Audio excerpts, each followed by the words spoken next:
Voilà, on va revenir sur ces opérations de piratage.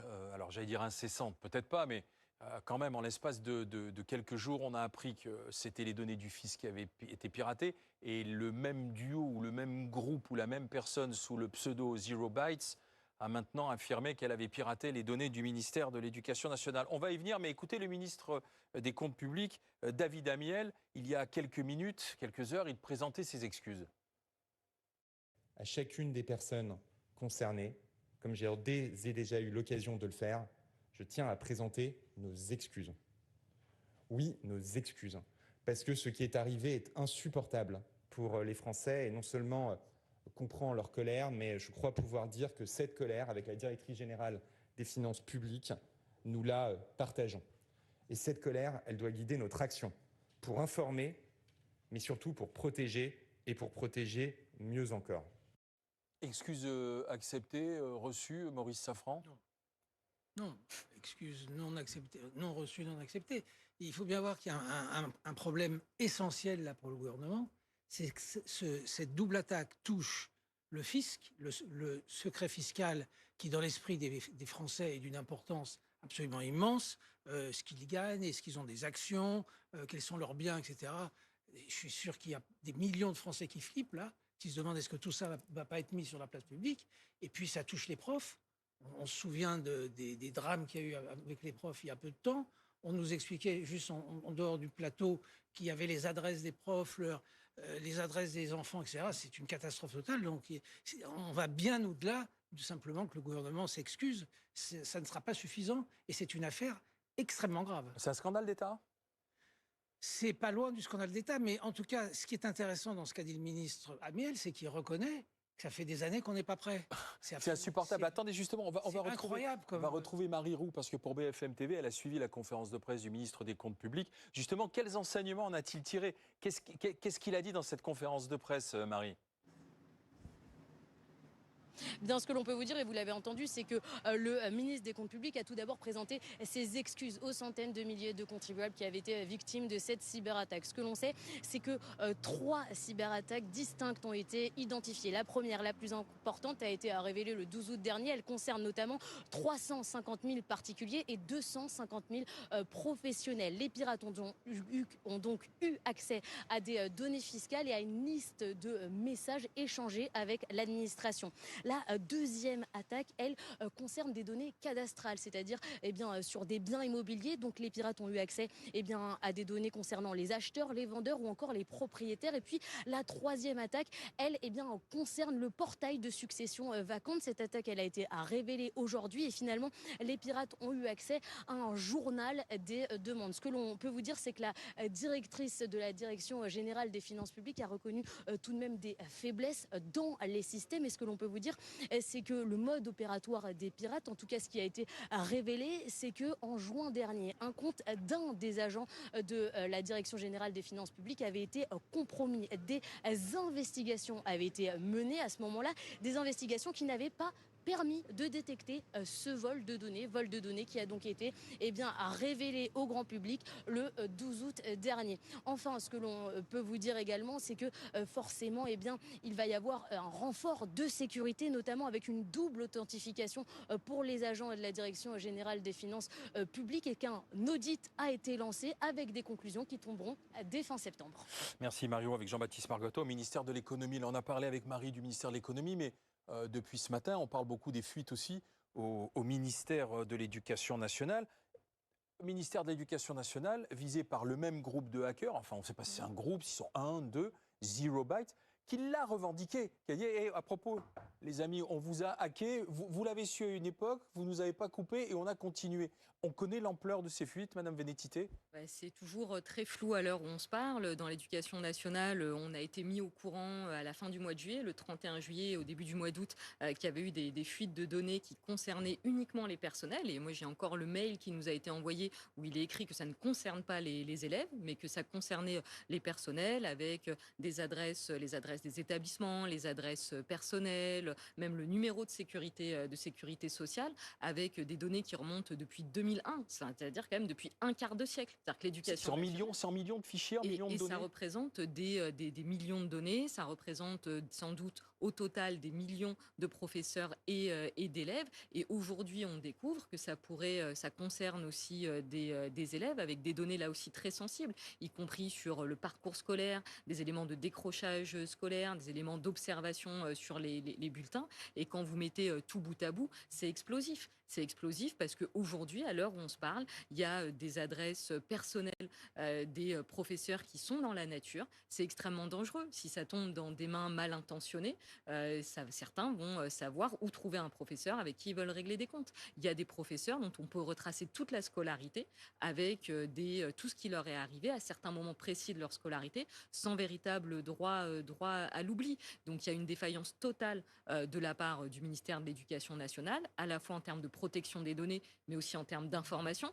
Moi, si vous voulez, j'ai reçu un mail au début du mois d'août en me disant « vous êtes potentiellement concerné ». Mais je ne sais pas sur la base de quelles données, On n'a pas été etc. capable de vous dire si précisément on avait pris vos données ou pas. Le ministère de l'Éducation nationale n'est pas capable de le faire. Et moi, j'ai appris aujourd'hui que ce mail-là, en fait, il a été envoyé à tous les personnels de l'éducation nationale parce qu'ils ne sont pas capables de savoir qui exactement a été touché ou pas. Ce qui, par ailleurs, est le fait qu'ils ne soient pas en mesure de nous prévenir individuellement est contraire aux obligations posées par la CNIL. Donc aujourd'hui, on est vraiment dans une défaillance totale en termes de sécurité, en termes d'accompagnement aujourd'hui, c'est-à-dire qu'est-ce qui est dit aux Mais les syndicats, vous saviez que le portail était peu sécurisé ou pas? Est-ce que vous en aviez parlé? Oui, bien sûr. Ça fait plusieurs mois que l'Éducation nationale est confrontée à des vols de données. Il y a eu notamment au mois de... C'est la troisième fois de l'année. Hein. Au mois d'avril, c'était sur les professeurs stagiaires.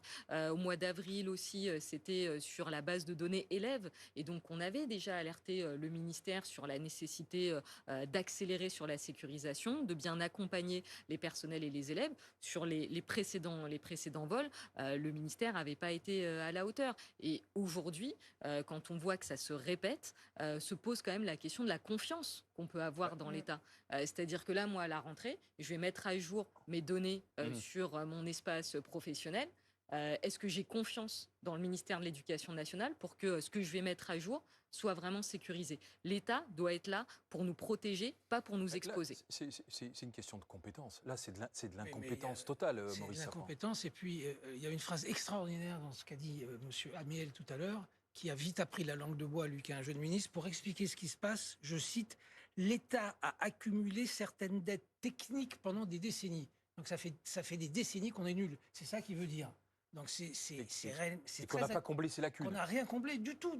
On est très, depuis 10 ans au pouvoir, hein, donc ça veut dire que ces rapports, ils les ont. Des décennies, donc peut-être même que c'est avant, etc.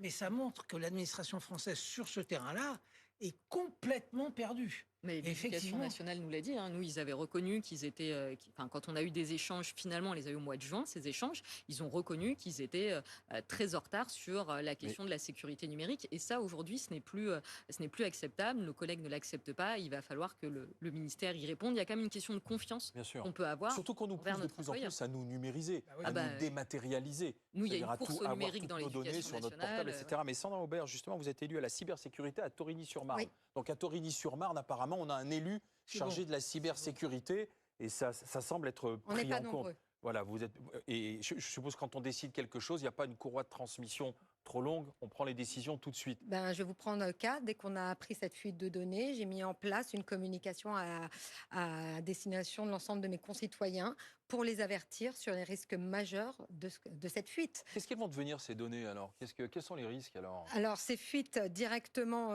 de données vont potentiellement être gravissimes. Pourquoi? Parce que à partir de maintenant, et on en parlait avec Santo, des crédits vont pouvoir être contractés, par exemple.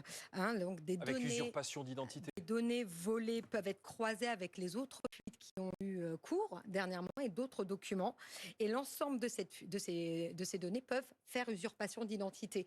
Avec le biais très fort, en effet, que maintenant, les hackers ont quelque chose que nous n'avons pas par rapport à ce que vous étiez en train d'expliquer, c'est qu'ils ont un profilage complet de nous. Et ça, je crois qu'on est dans un changement de paradigme. À partir du moment où en face, les gens savent évidemment votre identité, vos coordonnées, votre situation fiscale, votre situation patrimoniale, ils ont un temps d'avance qui est considérable et derrière lequel l'État va devoir courir. Mais moi, je suis très, très en colère parce que l'État, aujourd'hui, peut, par la voix de M. Amiel, présenter ses excuses. Je veux dire, la facture électronique arrive pour les entreprises très prochainement. Les entreprises vont avoir peur. Donc aujourd'hui, les dégâts peuvent être considérables. Donc oui, il y a crédit contracté, usurpation d'identité extrêmement forte. Les Chantage. comptes bancaires qui peuvent être évidemment ouverts. Et ces comptes bancaires, vous allez Siphonnés. pouvoir à la fois être siphonnés, mais pourquoi pas aussi permettre des opérations dites frauduleuses. Vous allez pouvoir vous retrouver dans des escroqueries organisées. Donc on parle aussi de ça. On parle également de dettes que vous n'avez pas contractées, mais qu'un jour, au bout de quelques semaines, quelques mois, on va taper à votre porte et on va vous dire vous avez une dette à nous rembourser. Et comment vous faites et même si vous voulez un jour demander le remboursement d'une dette, vous ne pourrez plus. On parle de faux conseillers bancaires. Alors je sais, on en parle beaucoup. Il y a beaucoup de petites affichettes, On peut recevoir des faux mails des impôts, pas des faux mails de la part de conseillers bancaires, avec précisément toutes nos coordonnées. Avec les bons chiffres. Les bons chiffres. Donc, il peut nous faire douter et nous faire plonger dans le piège à ce moment-là. On a quitté la y compris pour nos enfants, y compris pour nous, bien sûr. Oui, on a quitté la cybersécurité. Bienvenue dans l'ère de l'engineering social. Vous êtes dans un biais de manipulation complet de l'être humain et de ce qu'ils sont. Mais Santho, c'est de l'incompétence? Ah oui, c'est de l'incompétence totale. Là, ce que l'on voit, c'est, comme le disait madame, on est sur un risque généralisé. On parlait notamment des données de succession. Quand on a appris ça pendant qu'on était en train de patienter, j'ai relaté une arnaque que moi j'avais, on va dire, déjouée. J'étais tombé sur un escroc qui me disait, bah écoutez, vous avez votre parent, votre proche parent, votre fils qui est décédé il y a peu. Bah écoutez, il a légué quelque chose pour vous, mais par contre, il va falloir payer des frais de succession car le dossier est en déshérence. Et moi, quand j'ai entendu ça, j'ai sauté au plafond. Et là, moi, ça me rend encore plus fou de savoir ça parce que ces données-là deviennent, entre guillemets, publiques. Des données qui sont sensibles, qui n'auraient jamais dû voir le jour, en fait, qui devraient être inconnues en dehors des services fiscaux. On a des gros problèmes, des grosses lacunes, des gros manquements de cybersécurité dans ce pays. C'est dû à quoi? C'est-à-dire qu'on a fait confiance à qui pour arriver à ce niveau d'incompétence et de lacunes, alors? Qu'est-ce qu'on n'a pas mis à jour, en fait? Mais on ne s'est pas mis à jour tout court. C'est même pas qu'est-ce qu'on n'a pas mis à jour, c'est surtout qu'est-ce qu'on a fait? Rien. Parce que, comme le disait le ministre, on a des dizaines d'années de retard. C'est pas juste Oui, mais c'est pas comme si on n'était pas au courant des cyberattaques. C'est ça le problème. Il y en a depuis des dizaines d'années, donc les administrations elles-mêmes qui possèdent nos données devraient être les premières à faire des mises à jour régulières sur, mais elles ne le font pas. Sur l'offensive, sur les attaques, sur les pare-feux, sur tout ce que vous voulez. Là, en fait, il est trop tard. Il faut se rendre compte que oui, ce pourquoi cap-là, est-ce que ça n'est pas fait?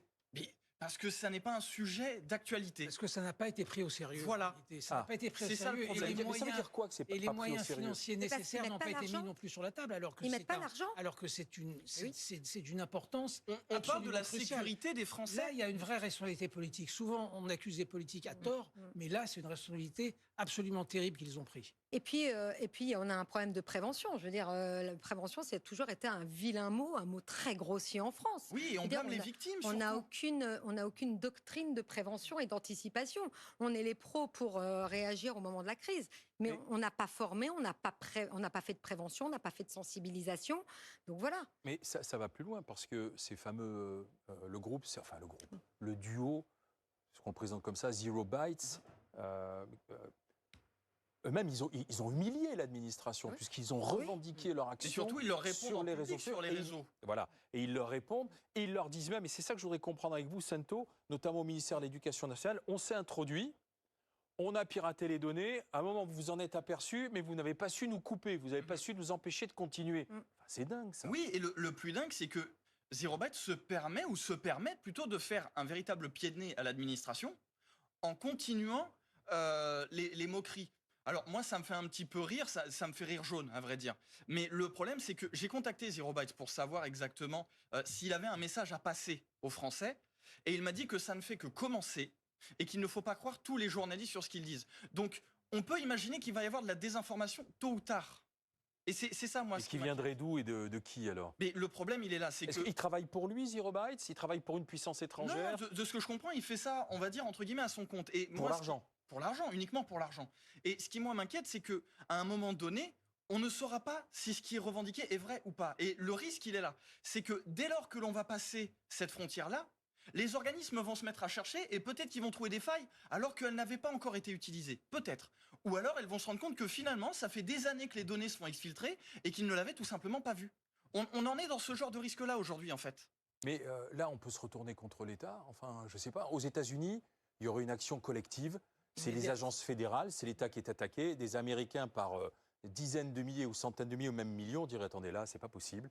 Il y aura un collectif d'avocats, ce sera un scandale national, un collectif d'avocats qui attaquerait directement l'État pour incompétence. Mais là, c'est ce qui devrait se passer. On devrait avoir des têtes qui devraient tomber, Maurice. On devrait déjà avoir une commission française. d'enquête, quoi. Mais oui, mais il faudrait, pour une fois, il faudrait une vraie Commission commission d'enquête. d'enquête à l'américaine, justement. Bah oui. Une vraie commission qui ait des moyens, qui puisse enquêter, qui puisse interroger, qui puisse aller voir. Ce que notre ami dit est absolument terrifiant. Hein. Mais pourtant, c'est la réalité. C'est ça le problème. Je suis sûr que c'est la réalité. Et puis même les questions d'argent, ils n'ont pas l'air de vouloir autant d'argent que ça. C'est un vrai défi contre la France, plus encore qu'une affaire d'argent. C'est politique, en fait. C'est une question, pour moi, c'est une guerre politique qui est en train de se mener. Parce que, faut le comprendre, c'est que ça fait 10 ans que on a le gouvernement Macron au pouvoir. En 10 ans, ils auraient pu augmenter les budgets pour la cybersécurité, pour le numérique. Ça n'a pas été fait.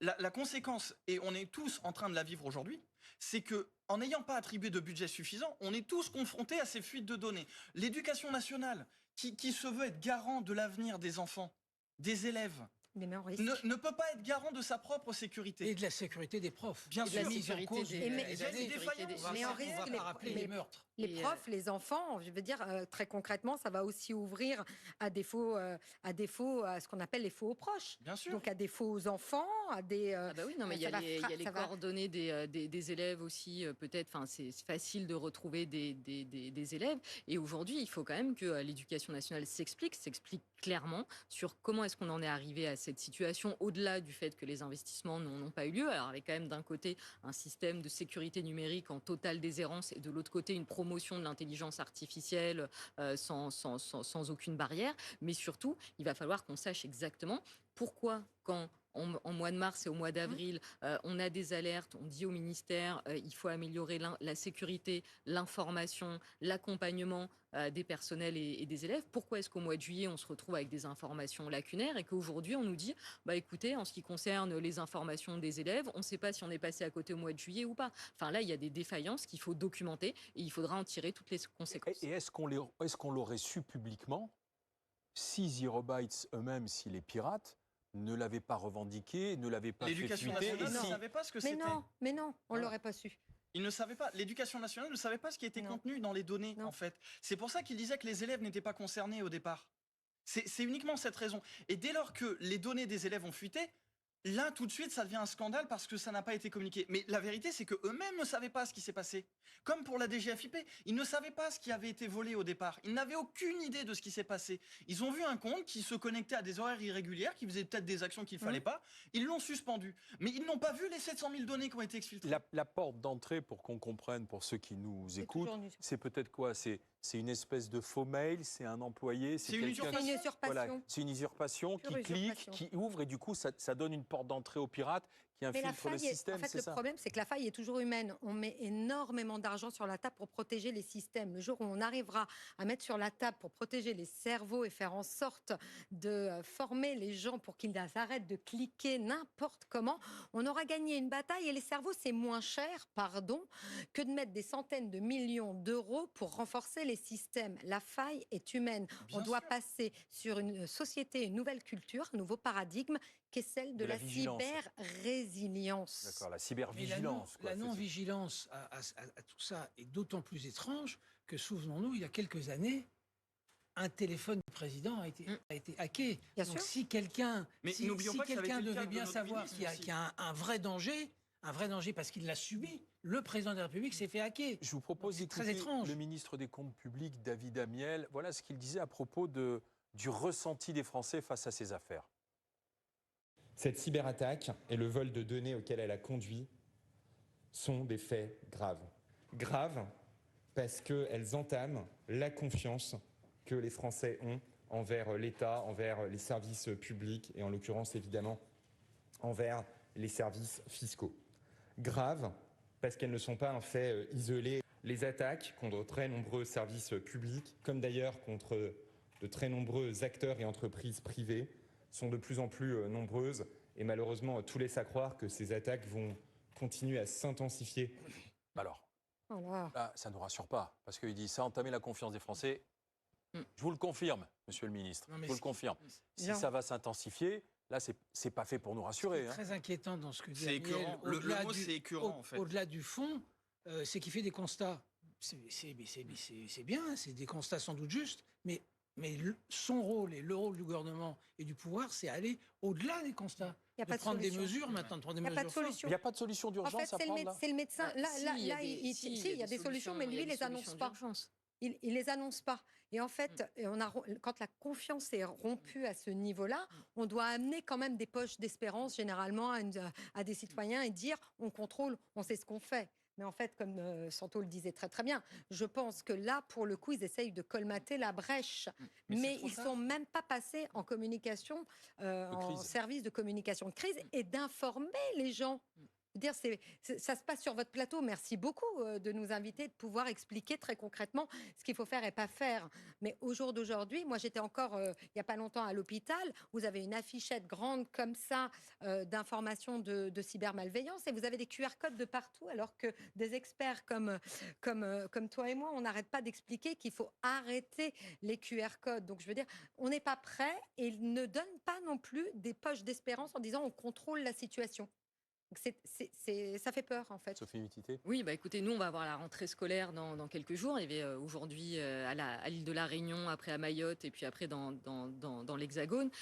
Il va falloir un message très clair du ministre de l'Éducation nationale, sans doute d'abord des excuses, parce qu'on n'a pas eu les excuses du ministre de l'Éducation nationale, et ensuite des annonces sur la sécurisation de ces données. La rentrée scolaire, c'est le moment où on donne tous, en tant que professeur, en tant que parents d'élèves, en tant qu'élèves, des données relatives à nos situations personnelles. Donc là, si on n'a pas de message fort sur ce qui va être amélioré en termes de sécurité, on nous demande quelque part de faire une rentrée dans l'incertitude la plus totale et avec une confiance qui est clairement entamée. Il faut bien mesurer ce que va être cette séquence dans l'état d'esprit général, une rupture de confiance. Et donc nous, pour la rentrée scolaire, il faut des annonces et il faut des annonces qui vont dans le sens de, bah oui, on peut confier finalement nos données au ministère de l'Éducation nationale. Mais Santo, là, parce que Sandra Aubert disait on n'est pas en communication de crise. Alors je pense que c'est la crise, mais la manière dont il s'adresse aux Français n'est peut-être pas la bonne. Parce que la crise va plus vite que le ministre. Mais oui. Oui, c'est ça. Mais Mais oui. justement, là, est-ce qu'il pourrait y avoir des mesures d'urgence de cybersécurisation à Mais prendre ou pas? Déjà, ce qu'il faudrait faire, ça serait peut-être couper les accès extérieurs, en fait. Parce qu'on ne sait pas d'où ça provient exactement. Si c'est accédé depuis l'extérieur d'une académie, par exemple, pour l'éducation nationale, couper les accès à l'extérieur et remonter petit à petit ce qui s'est passé. Il faut isoler le réseau. On ne sait pas ce qui se passe à l'intérieur. Il y a ça à faire. Il faut déjà prendre, j'ai envie de dire, les conséquences et comprendre ce qui se passe réellement. Parce que là, qu'est-ce qui se passe? On se retrouve avec des ministres qui ne comprennent pas la situation, qui sont à mille lieues de se douter des résultats de ce qui va se passer. Là, on met en danger des professeurs, des élèves, des parents d'élèves. On met en danger la France.